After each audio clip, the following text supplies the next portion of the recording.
sampai beli LPG harus pakai KTP, menyiksa rakyat. Sebentar, ya. Ini tidak benar ini cara pengelolaan migas. Saran saya kepada Presiden, mohon maaf Pak Presiden, DPR RI sudah 2 kali tidak berhasil memperbaiki, menghasilkan undang-undang migas yang menjadi penyebab kehancuran produksi migas di tanah air. 20 tahun, turun terus setiap tahun. Apa tidak tahu data itu? Melon atau LPG 3 kg harus menunjukkan KTP dan melalui agen resmi Pertamina. Tahun depan LPG 3 kg tidak lagi bebas dibeli oleh siapa saja. Gas melon hanya diperuntukkan bagi pemilik kartu sembako. Menteri Keuangan Sri Mulyani mengatakan kebijakan anggaran untuk subsidi energi tahun 2022 nanti akan lebih tepat sasaran. Ya, saran saya adalah sepakat lebih baik memproduksikan LPG dalam negeri lebih banyak lagi. Baik kilang existing dari kilang LPG atau kilang minyak yang ada bisa menghasilkan LPG. Dan satu lagi yang sangat besar itu, saran saya, sudah lama saya sarankan ini, agar segera dibangun pabrik LPG di Natuna Utara.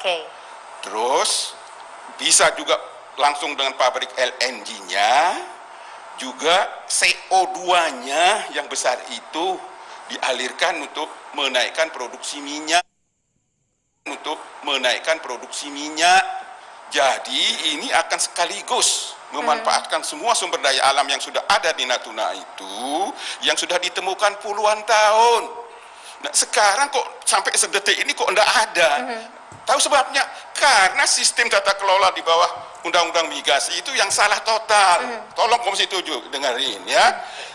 Komisi 7 ini ya, Undang-Undang Migas nomor 2 tahun 2001 itu sumber masalah ini. Kita negara kaya sumber daya alam migas, menjadi rakyat tersiksa seperti sekarang ini, pemerintah cari macam-macam cara sampai beli LPG harus pakai KTP, menyiksa rakyat. Sebentar, ya. Ini tidak benar ini cara pengelolaan migas. Saran saya kepada Presiden, mohon maaf Pak Presiden, DPR RI sudah 2 kali tidak berhasil memperbaiki, menghasilkan undang-undang migas yang menjadi penyebab kehancuran produksi migas di tanah air. 20 tahun, turun terus setiap tahun. Apa tidak tahu data itu?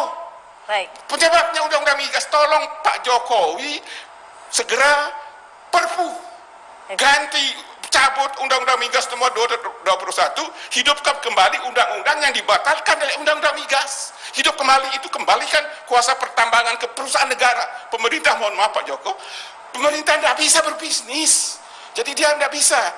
Beliau-beliau ini adalah pemegang kebijakan, para regulator, pelaksana untuk membangun pabrik LNG yang sudah berhasil itu Pertamina dengan biaya murah. Kenapa biaya murah?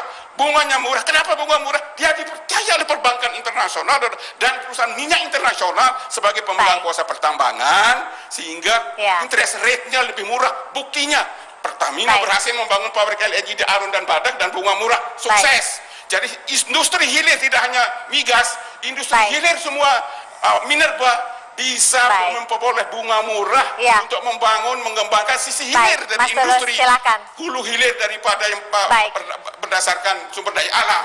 Sedangkan ke negara-negara yang berhak, investor adalah kontraktor perusahaan negara, bukan diserahkan ke perusahaan minyak asing, perusahaan tambang asing. Jadi negara harus membantu perusahaan negara, kasih dia kuasa pertambangan. Terima kasih Pak Qurtubi. Menteri kita hormati sebagai pemegang kebijakan, tapi tidak boleh menteri itu Terima berbisnis. kasih Pak Qurtubi. Silakan itu Mas akan Tulus. terselesaikan. Silakan Mas sisi Tulus. hilir tadi tidak hanya industri migas, sisi hilir dari industri minerba semua akan menghasilkan penerimaan APBN yang berlipat-lipat. Kalau sesuai dengan pasal 33 UUD 45, saya sarankan pakai perpu Pak Presiden. Terima kasih. Silakan Mas Tulus. Silakan Mas Tulus. Masalah Silakan Mas Tulus. Mohon maaf ya. Silakan Mas Terima Tulus. kasih. Ya.